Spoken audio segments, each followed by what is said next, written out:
Саламатсыздарбы? Кезектеги жаңылыктар түрмөгү менен эфирде аты-жөнүм Айжамал Амирова. Алгач жаңылыктардан кыскача түрмөк. Чек арадагы жеңилдик алуучу айылдардын тизмеси толукталат. Кайра шайлоо Бишкектеги 2 округтун 52 талапкер катталды. COVID-19 оору 202 адамдан аныкталып, 3 бейтап каза болду. Кыргыз-түрк достук ооруканасын кыргыз тарап башкарат.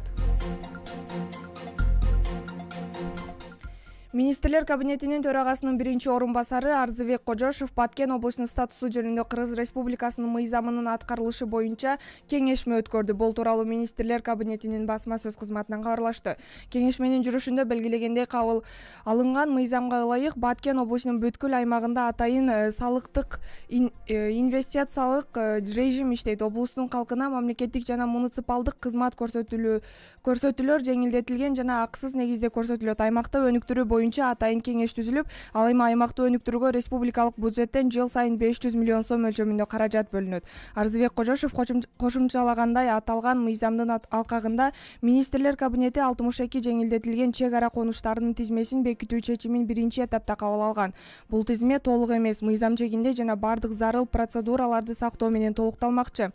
Биз тизмеге Баткен районунун бардык чек ара айылдары кирбейт, анткени аларды киргизүү үчүн өзгөчө шарттар бар. Бул мыйзамдардын талабы 3 шарт тең сакталышы тийиш. Бул чечимди кайрадан карап чыгып, экинчи этап менен жеңилдикке муктаж башка айылдарды тизмеге киргизели деп жатабыз. Ал эми Баткен облусунда социалдык экономикалык көрсөткүчтөрү бир топ жогору болгон айылдар бар. Аларга жеңилдиктер каралбастан башка экономикалык стимулдаштыруу механизмдери каралат. Биздин негизги максатыбыз чек арага жакын жайгашкан мамлекеттин жардамына чындап муктаж болгон айылдарды бекемдөө. Бардыгын дароо жасоо мүмкүн эмес. Айрыкча аймакта 12 жыл ичинде түзүлгөн кырдаал анча жакшы эмес. Эң негизгиси муз жарылып, иш башталды деп белгиледи Арзыбек Кожошов.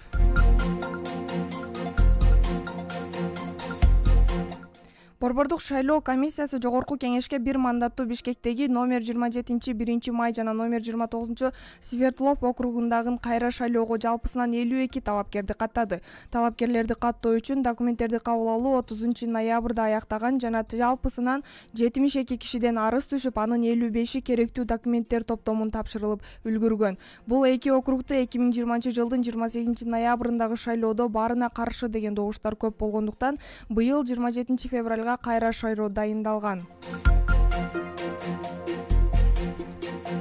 Учурда 966 адам ооруканада, дагы 3,5 миңден ашык үйүндө дарыланып жатат. Оорукандардын ичинен 530дан ашык адамдын абалы оор, дагы 360 бейтап орточо оор абалда. 3 февралда коронавируска каршы күрөшүү штабынын жыйынында Саламаттыкты сактоо министрлигинин орун басары Улукбек Бектурганов коронавирус жуккан учурлар ооруканага жаткырылган бейтаптардын санына карап, өлкө вирустун 4-чү толкунунан четинен өттү деп айтса болоорун маалымдады.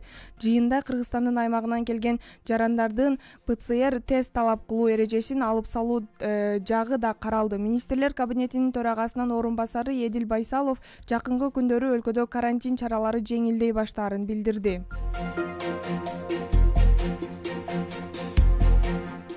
Кыргыз-түрк достук ооруканасынын кыргыз тарап башкарат. Бул тууралуу Саламаттыкты сактоо министрлигинин маалымат кызматы билдирди. Ооруканага жаңы жетекчи болуп Осмонали Масалиев дайындалды.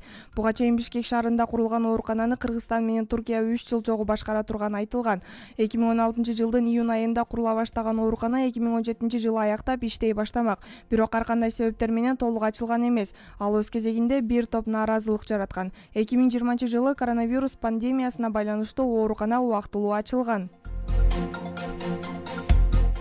Жаңылыктар түрмөгү менен эфирди мен Айжамал Амирова алып бардым. Кайрадан оо толкун аркылуу амандашканча сак саламатта туруңуздар.